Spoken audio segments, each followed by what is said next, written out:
Hello，大家下午好。又到咗我哋講飲講食講生活嘅時間啦。因為呢幾日嗰啲天氣都好反覆啊。凍咗幾日，跟住又熱，即係今日又變咗短袖衫啦。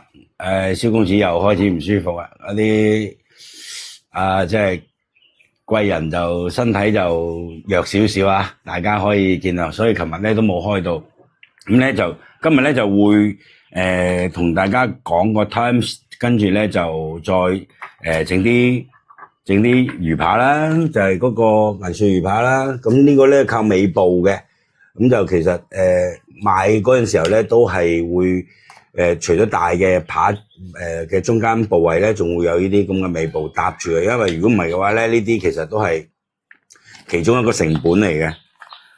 我哋今日再做下呢個西餐廳經常用嘅呢個三文魚扒啦。咁佢呢個都係原包裝嘅。呢度有晒一個脂質分廠嘅脂質，就將佢一塊塊就切好咗，然之後咧就再分裝好噶啦。咁出嚟嘅包裝就係咁噶啦。咁但係呢個銀鱈魚咧就係我哋自己用戒機戒開咗一塊塊，基本上都係2公分，咁然之後再抽真空嘅。呢個就係靠尾部嗰度。咁我哋因為今日整咗個三文魚，順便將呢個尾部都整一整俾大家睇睇，到時候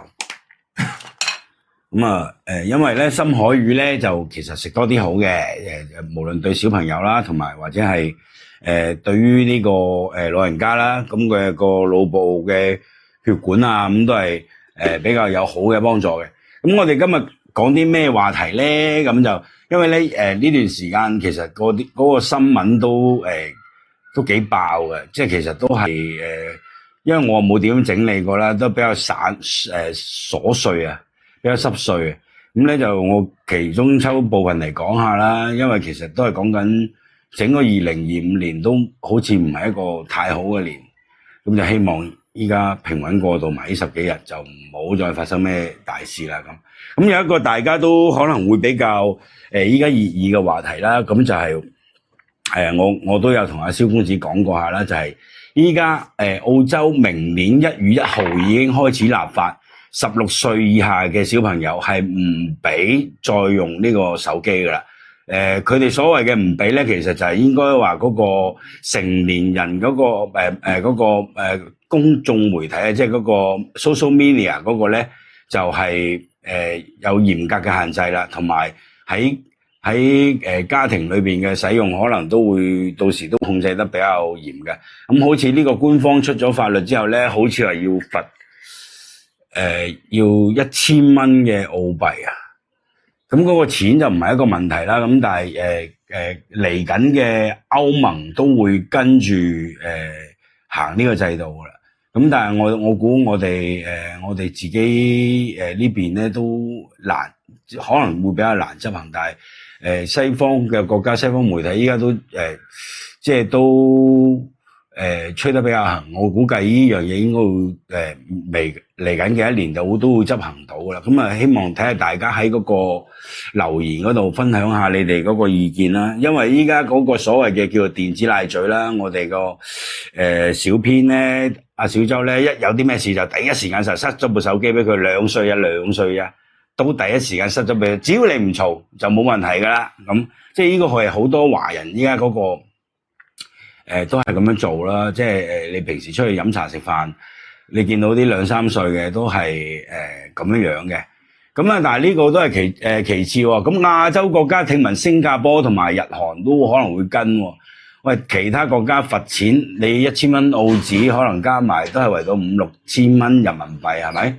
咁如果你新加坡嘅就好似有啲大鑊喎。聽聞如果有一觸犯到嘅話，要牽涉到有刑責喎。新加坡最厲害嘅刑責係咩？大家知唔知啊？可唔可以喺個公屏度發俾我？新加坡最大嗰個刑責就係打藤。我唔知道依家新嘅一代聽過未？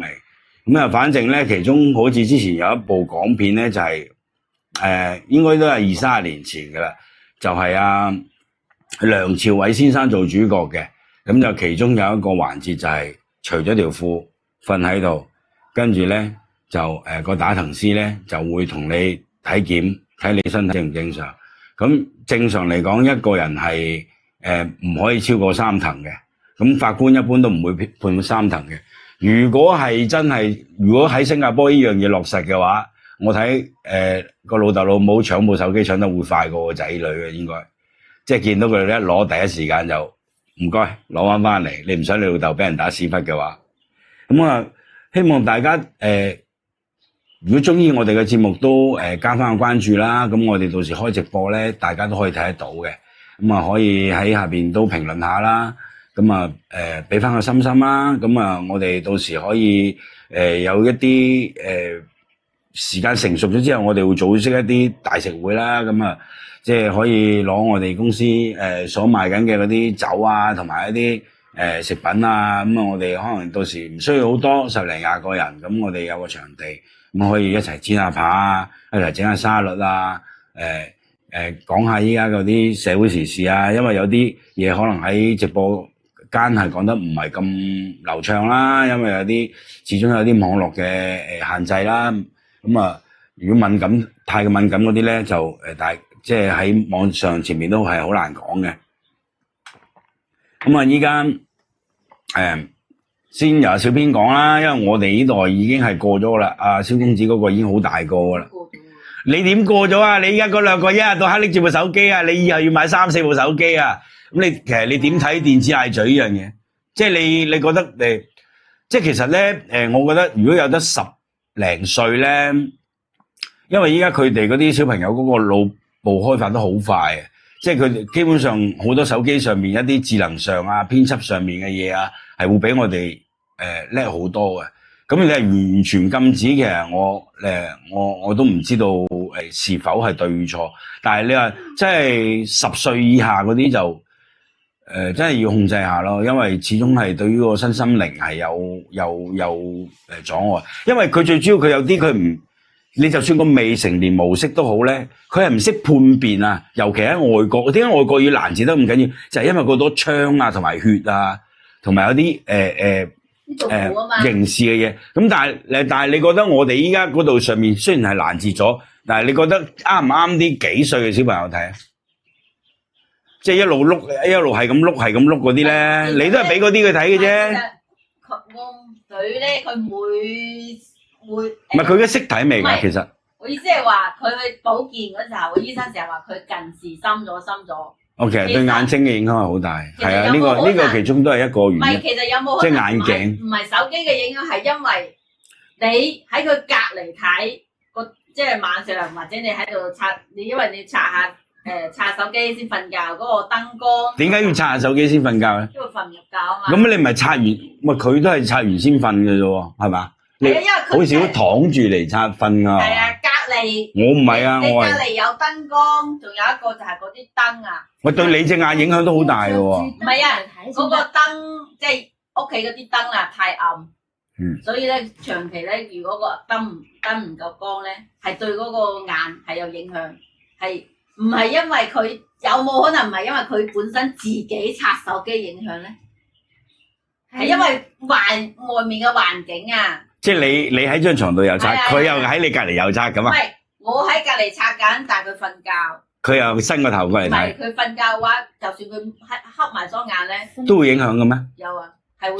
即係科學家講過係嘛？係醫生講嘅，叫我冇刷手機。哦，咁樣我真係唔知喎呢樣嘢。係，仲有。即係佢瞓咗喺你隔離，你刷都會對佢隻眼有影響。即係佢瞓覺咧，佢要全黑㗎。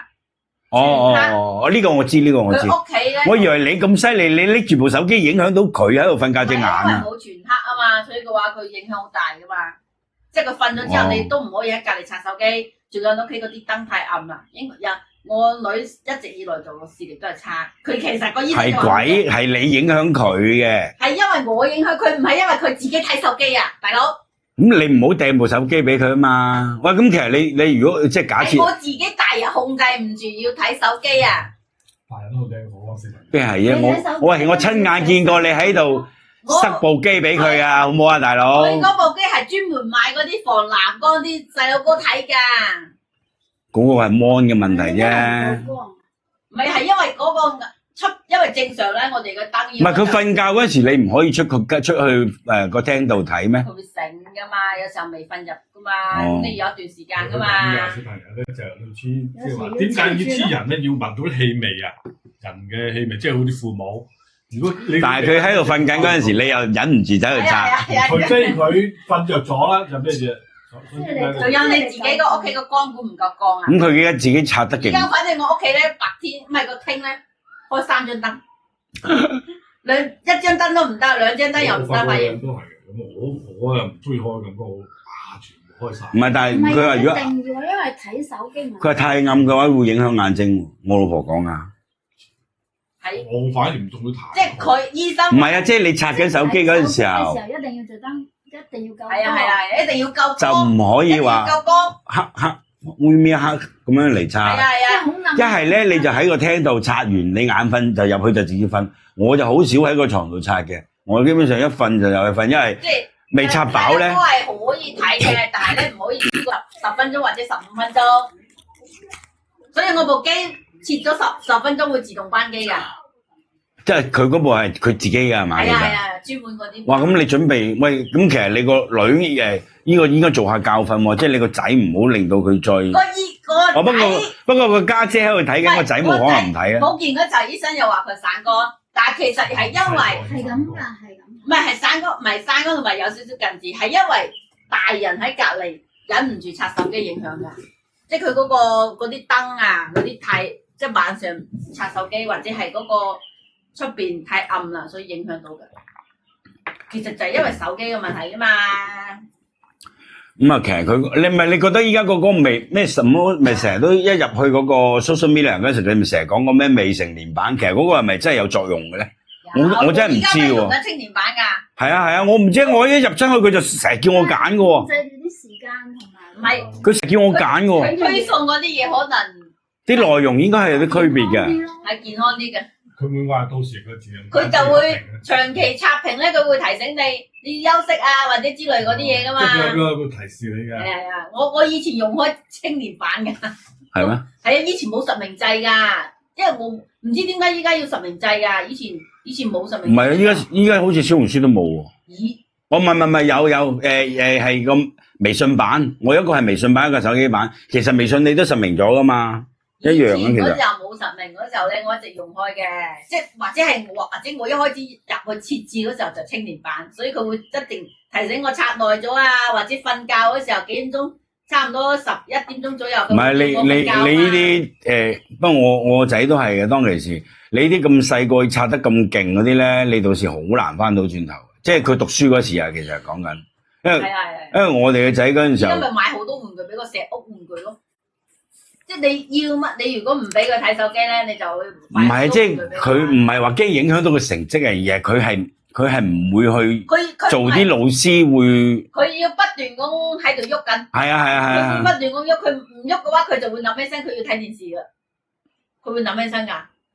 佢只要企住喺嗰個企住喺嗰張凳咧，佢就諗起身，我要睇電視，佢會自動開㗎。唔係你阿蕭公子，你個仔嗰陣時應該冇咁嚴重，因為嗰時未有智能手機。初中有啦咩？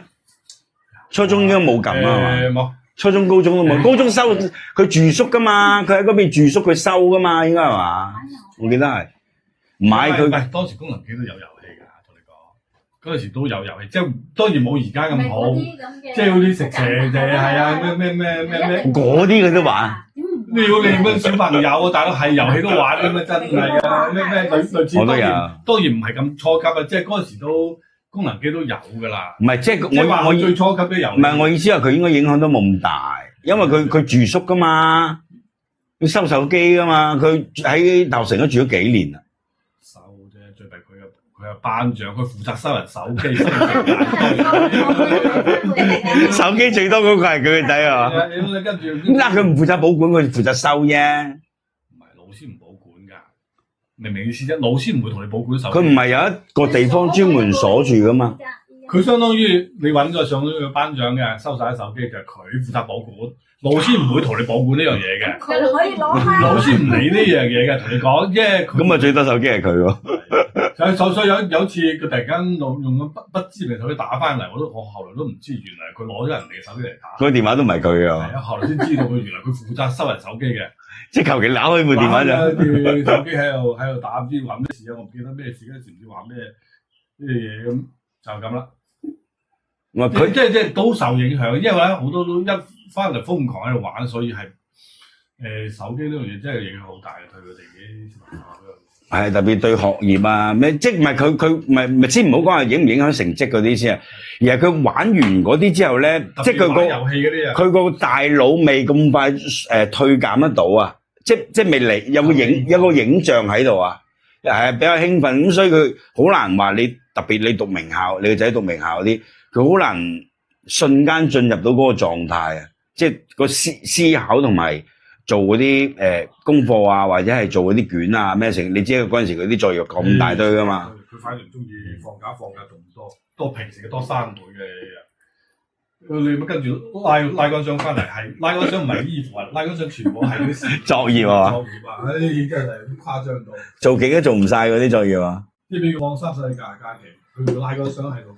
喂，咁佢之前以為話，哎呀，你啲衫褲攞翻嚟唔係。全部都係功課嚟嘅，一劫功課啊！係啊，真係佢係做唔晒嘅，即係自己樣樣都做啲咁樣，即係有得加喎，好過冇完全冇得加咁。喂，咁你嗰陣時，你個仔喺宿舍度有冇台式電腦㗎？即係高中係嚴格啲唔俾嘅，但係高職嗰啲就會有喎。你呢啲唔同啊，嗰啲唔係佢，因為佢有高職嗰啲，佢有啲做功課，佢係需要用到電腦。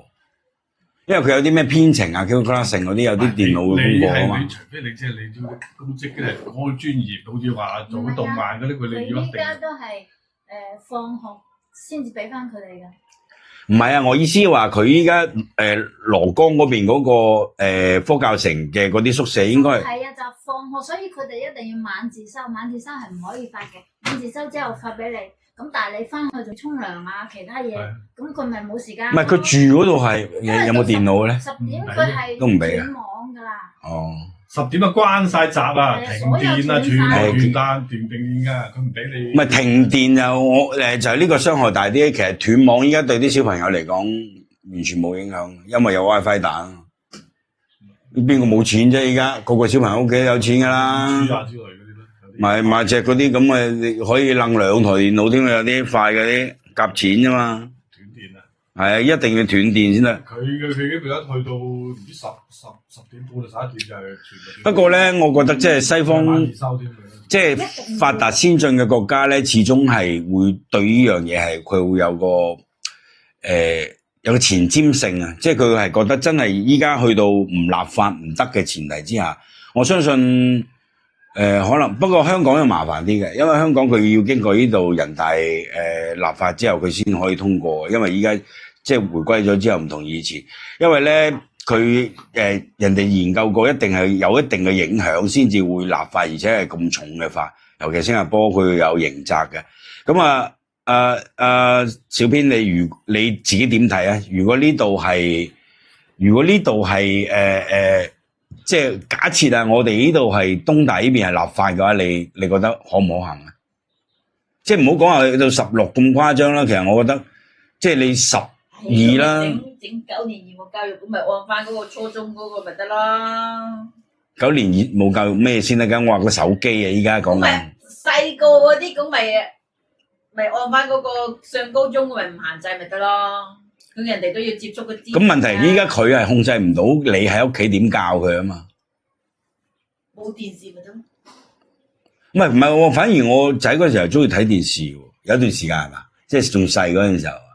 買部老人機俾佢用咪得咯，老人機咪得咯，冇遊戲幾大㗎。咩老人機？佢依家佢見到你喺度玩啊，佢又要想篤啊！我意思講話，如果立法啊，罰1000蚊啊，一鑊啊，即係咁計啊，好似澳洲咁啊。咁咪唔睇佢隔離玩咪得咯，或者一翻到屋企用老人機咯。唔係，佢最主要嘅一樣嘢好抵死啊！外國人唔知點解好興㗎，包括香港都係好中意舉報喎。即係你喺度打仔，我可以報警喎，你知唔知啊？報警阿 Sir 佢係拉你嘅，但係我又覺得好奇怪，咁你拉咗個阿爸去坐監咁咁個仔點？放福利院啦，個仔點樣？係啊，就係放福利院啦，即係個社工會將你個仔會拱咗去福利院，咁你去坐監咁樣咯。即係佢又唔多嘅，佢3個月半年咁樣。如果你俾個仔玩手機，嗱，你坐3個月，你會出翻嚟啦。咁繼續。咁又或者佢覺得你嘈住佢咯，所以咪舉報。仲有冇啊？少少。加啲水落去煲啊喂！係啦。咁就反正今日講嗰個議題就係咁啦，大家各位網友、各位粉絲咧就可以喺下低評論一下啦。你哋點睇呢樣嘢？就係我覺得咧，即係2、3歲依家係咁懟俾佢咧，我覺得真係又會有影響嘅。咁但係你去到其實基本上12歲之後咧，都好難控制，因為佢已經開始心智成熟啊，佢會同你嘈啊咩成啊。咁但係嗰陣時我屋企就好啲嘅，因為我太太會控制得到佢即係譬如你星期6日啊，淨係俾佢幾多個鐘一定要收啊，唔收又譬如唔俾飯佢食啊，趕佢出街又好咩成都，反正佢會即係我仔都會聽嘅，即係當其時啊。咁呢家就肯定冇辦法控制㗎啦。依家夜晚唔瞓覺都控制唔到㗎啦。依家都係好多時都4、5點。咁啊，大家喺下邊留言啦，講下你屋企嗰個小巨蛋，或者你個孫依家你個孫係對於嗰個電子產品嘅依賴程度有幾大啦？咁我哋依家咧開始整我哋嘅三文魚扒啦，同埋嗰個銀鱈魚扒啦。咁啊，今日嘅節目咧就依家開始個料理時間啦。着一着佢咯。咗啦。唔係啊，我使唔使整大少少？好興㗎啦。唔係你嘅整嘢啊嘛。你剪開個檔咯。剪，唔使剪嘅呢個，有個搣口喺度。呢啲係依家西餐廳裏邊最常用嘅包裝，因為佢哋比較方便、衛生，而且有廠家嘅背書，安全就始終係會用三文魚嘅用量係會比較大啲嘅。但係呢個係再講多一次係呢個係唔適宜生食㗎。因為佢唔同話依家挪威啊、帝王龜啊嗰啲咧，佢係會有密閉嘅空間去經過佢個湯魚啊分割嘅一個過程啊咁樣，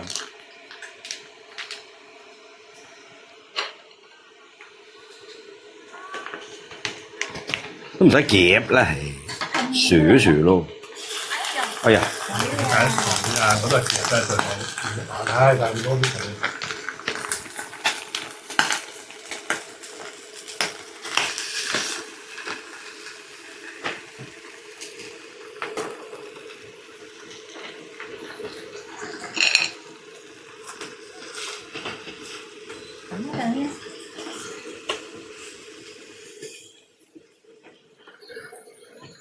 三文魚扒之前你整嗰時有冇骨㗎？即係除咗中間嗰個之外，佢係有冇掹㗎？冇掹㗎，好似都冇骨㗎喎。只有大骨嘅，冇細骨。咁佢可能係抽咗骨啦，應該。因為正常嚟講，三文魚唔同銀鱈魚，我見人哋劏三文魚嗰陣時候都有掹嗰個細骨㗎嘛。但係佢呢個三文魚扒，我哋之前上幾集整過之後咧，係冇咩冇咩食到有細骨嘅，好似都係得中間嗰個骨。喂，三文魚扒，你呢個你喺屋企有冇食過？冇煎啊，我唔中意食咁耐以嚟。所以你成屋人隻眼睛都唔得咯，因為你帶住個小朋友陀住佢嗰陣時候，你陀住佢嗰陣時冇食啊？我仔細個嗰時係散光加軟翅啊，係軟翅。依家冇啦，多啲魚油。不過依家成日玩，對腦對眼。不過依家成日玩手機都好麻煩。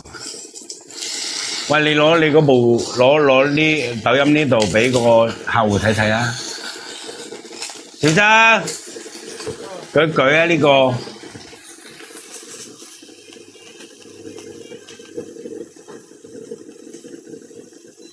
哇，好熟喎！呢邊熟個頭。整啲黑椒佢啦。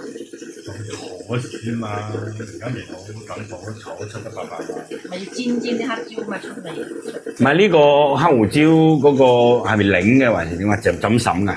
唔係咁㗎，好似磨㗎。係㗎，應該係冇㗎，係啊，佢有刀㗎。冇直唔係賣廣唔告啊，係，就撇上邊嗰一片，上面啲刀片啊，一片好薄㗎咋，嚇好薄㗎咋。唔識喎。係叫水種片啊，哦，呢個所以係要磨啊，要擰。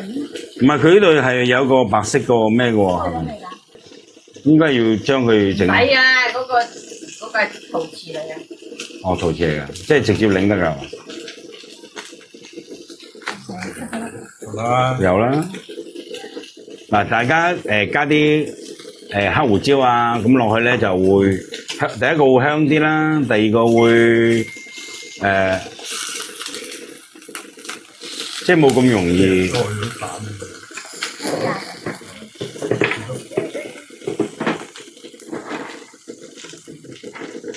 即係冇咁容易咩話？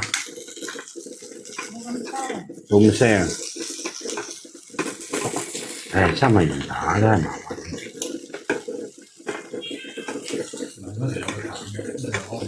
佢拎鬼咗啦，個蛋又拎咗翻屋企啦。好洗啊，細啊，嗰啲呢啲咧只有啲牛扒先得。攞個筷子咪得啦。呢啲要個散㗎，你自己洗啊。夾係散嘅。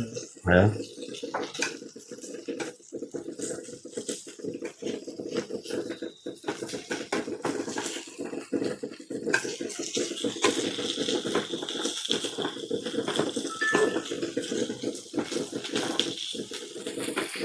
哇！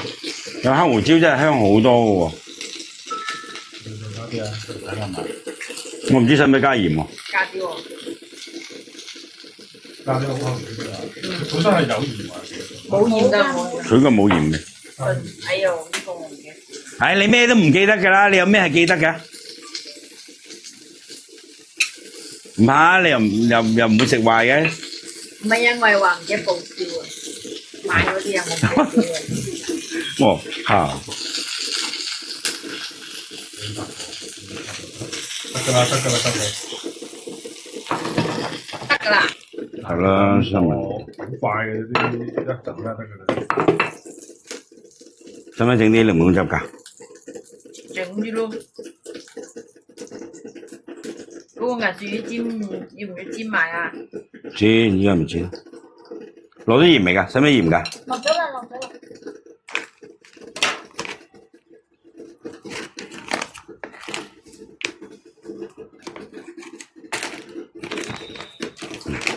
呢個銀樹魚尾，其實佢魚尾部分都係冇骨嘅喎，你知唔知㗎？即係都係中間一條主骨嘅啫喎。瓜，即係有條大瓜都冇細瓜。全部都係有主骨。呢個係最尾嗰嚿嚟㗎啦。我最終加大啲喎。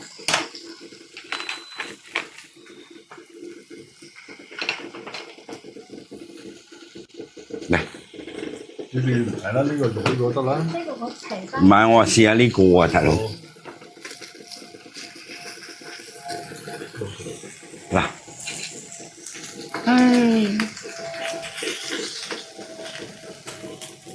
咦喎，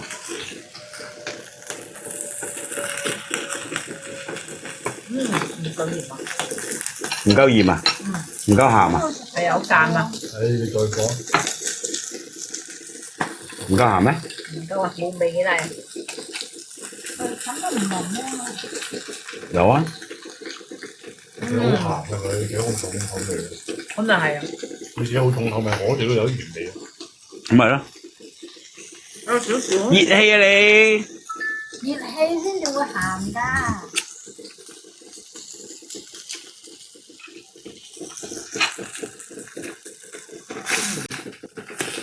呢個應該。呢個要出好多油。呢個耐啲要。厚啊嘛。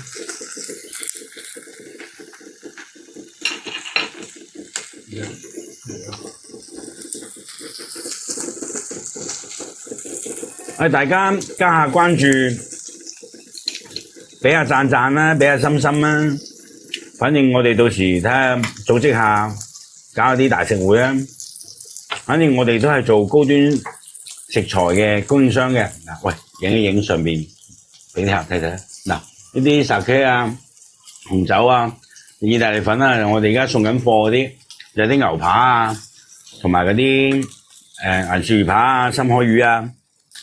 咁同埋你哋可以講下呢家小朋友即係話喺屋企用電子產品嗰個情況。老師有冇投訴啊？同埋你哋對你哋自己有冇困擾啊？咁啊，我覺得即係大咗之後就係管唔到噶啦。但係當佢最緊張嗰個時間咧，其實真係有影響啊！即係尤其你初中升高中或者高中高考嗰陣時候咧，所以呢個一定係要從細培養同埋溝通咯。咁啊，有好多時候咧，我覺得老人家係有時可能即係都種得比較壞啊！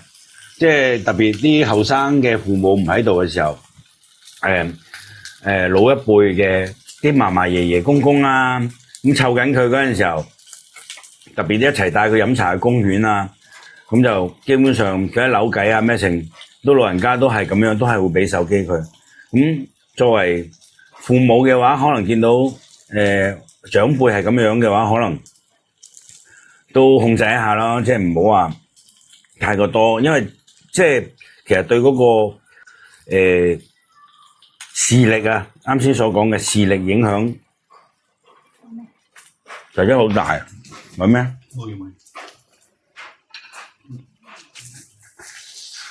都差唔多嘅，都得㗎。難聽講句咧，呢個後喎。呢個就可能差啲。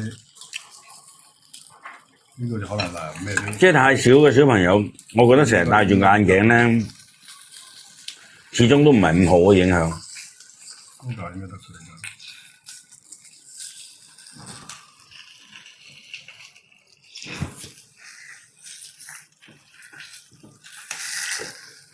呢個依家已經係最大火啦嘛。加啲油嘅。使鬼咩？本身出油。得㗎，呢嚿應該得，呢嚿係應該都差唔多。唔係啊，呢個厚喎，係先係個底呢邊。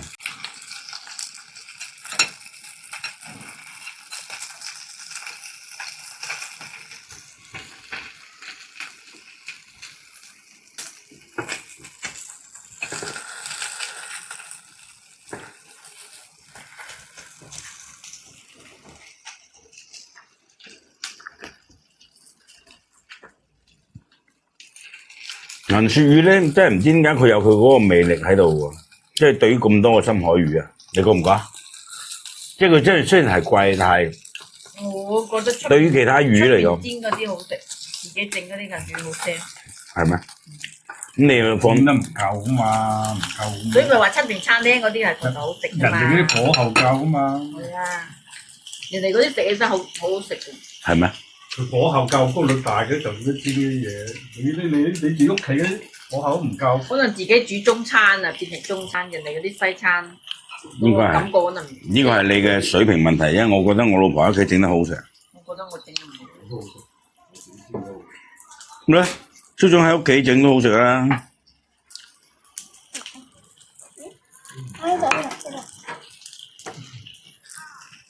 哇！一有黑胡椒就好香啊，唔知點解喎。想請人，你使唔使屋企整翻樽？我咪不做，整係太耐。整翻樽。有啊。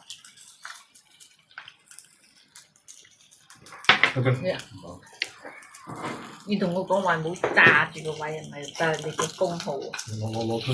嚇？咩事啊？係啊，佢唔可以影到呢個。得㗎啦，得㗎啦，得㗎啦。哦，會嘅咩？會封號嘅咩？會唔會啊？得㗎啦，唔使搞啦。唔係我諗住瀡佢落去嘅。嘿，係我屋企又冇做飯嘢。